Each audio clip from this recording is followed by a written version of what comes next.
Chapter 9. Sri Sadguru said, the next day, the king came again to the presence of Sri Krishna Chaitanya. Sri Gauranga submitted enquiries to him. Sri Mahaprabhu said, O king, earlier you had instructed me of the loftiest of the practices that a man has to adopt on the spiritual path. Today, please be kind enough to tell me what is the highest good for a man who leads a spiritual life. The king said, O Mahaprabhu, a man should yearn for a life free from miseries of poverty and an easy and painless death at the end. Sri Mahaprabhu said, death is inevitable for everyone born on this earth. Similarly, pain and sorrow resulting from death are unavoidable. So, what is the use of wealth and kingsmen, including wife and children, to a soul heading towards death? The king replied, in that case, a life as a deva alone is covetable for it is not subject to death and senility. Those in the Devaloka are free from misery and sorrow. Sri Mahaprabhu said, men enter Swargaloka by accumulating heaps of good deeds. Once the beneficial effects of them expire, they come back to earth. Devas, Asuras, Gandharvas, Kinnaras, Yakshas, and Garudas all are under the sway of the result of their action and hence are not absolutely free. The king said, then I think only Satyaloka, the abode of Brahma, the Lord of creation, is the happiest place to live in. It should be free of grief. Sri Mahaprabhu replied, Brahma also has got a time of extinction. He enjoys his position for a period of 2 parardhas only. All beings that come into existence from the self-born Brahma to the slightest insect are in the grip of time and fade into naught. The king said, then I think only the realm of salvation is the best of all destinations. The Atma is free for all attachments and hence is devoid of sorrow.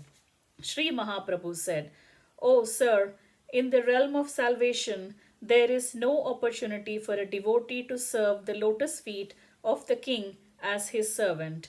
The jiva alone is present there. What else is more sorrowful than this? At least in this dreadful jungle of samsara, one experiences a bit of pleasure in the service of the beloved Lord. In the realm of salvation, even that is not found. Even the attainment of ultimate liberation is the outcome of the mercy of Sri Krishna. The Siddhas and the liberated ones are also not absolutely free. Lord Krishna alone is the absolute master of all those souls that are wallowing in sorrow and all those souls that are liberated too. He is the overlord absolute of this world and the dominion of salvation also. The king continued, if so, I feel only Vaikunta is the ultimate destination. Those who enter it once never come back. They are never more subjected to the whirlwind of material world. Sri Mahaprabhu said, even the Vaikunta is not the best in my opinion, for the Lord does not exhibit his Saulabhya there. There he is manifest as the ordainer of everything. The luscious sweetness of the transcendental pastimes and the nectar of devotion are not available to be tasted there. The king said, then I think Sri Vrindavan is superior even to the Vaikunta. Is it the abode of supreme bliss? There is no paucity of luscious sweetness of nectarine divine pastimes of the Supreme Being in Sri Vrindavan. In reality, it grows there day by day. Sri Mahaprabhu said, even after gaining the coveted fortune of residence in Vrindavan, the Yajna Dikshatars, the Brahmanas engaged in performing regular sacrifices, could not know the Supreme Being, the very embodiment of absolute bliss.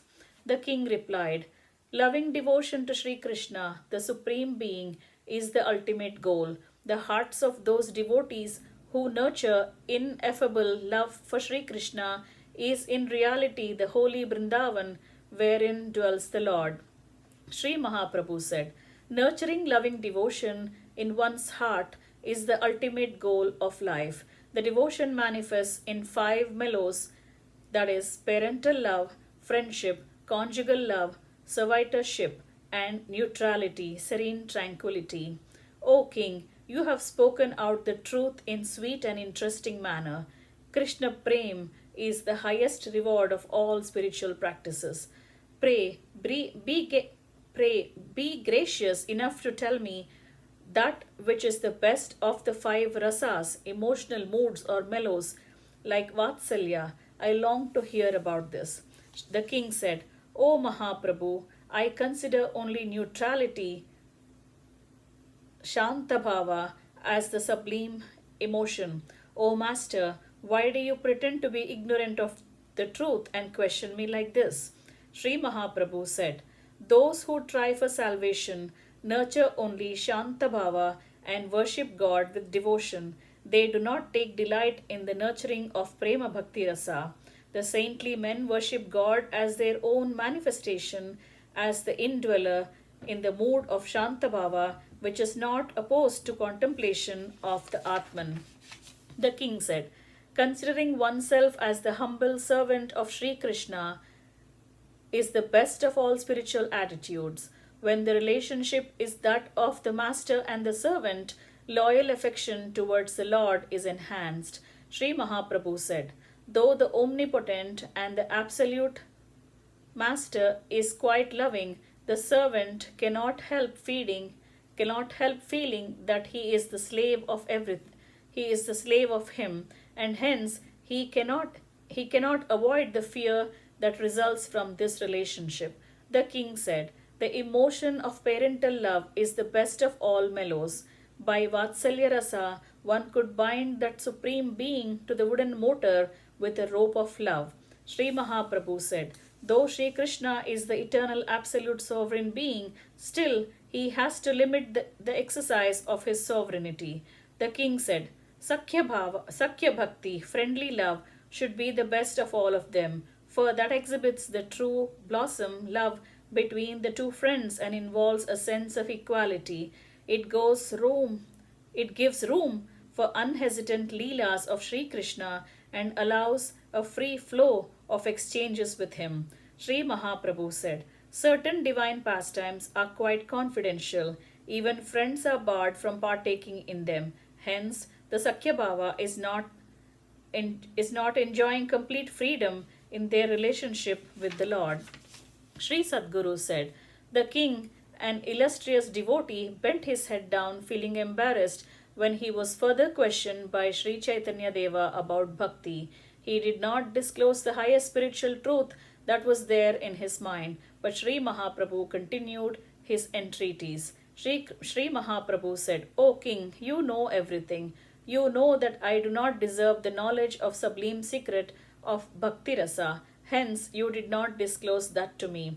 O king, I am a sannyasi, knowing only the truths of insipid Vedanta. I do not know the secrets of Prema Bhakti towards the Supreme Being who is the very embodiment of divine bliss. The king replied, You are Lord Krishna himself, come before me in the disguise of a sannyasi. O ocean of mercy, why do you test your bhakta like this? With your mercy, I shall tell you now what I have in my mind. I consider that Madhurya Bhakti Rasa is the most desirable of all. Attending to the needs like a servant maid, feeding like mother, giving advice like a friend, and sharing the bed like a wife. All these four dimensions are found within the Madhurya Bhava. Pure love is devoid of reservations and is free of fear, but yet it is subject to some limitations. The nectarine lusciousness of the divine pastimes is ever increasing. The sovereignty and freedom of Sri Krishna always allows himself to be willingly enslaved by his bhaktas, but his sovereignty and freedom remain unfettered.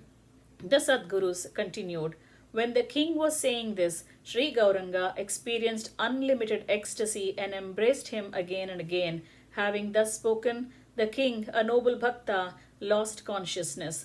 The very next moment he was given a darshan of Sri Radha Krishna dwelling in the heart of Sri Gauranga. He who reads with all reverence the above dialogue that took place between the king of the Yatis and the king of kings develops prema bhakti to the lotus feet of Sri Krishna. Thus ends chapter 9 entitled Yatindra Rajendra Samvadam of book 4 of Sri Vaishnava Samhita, composed by Shri Krishna Premi Swamigal.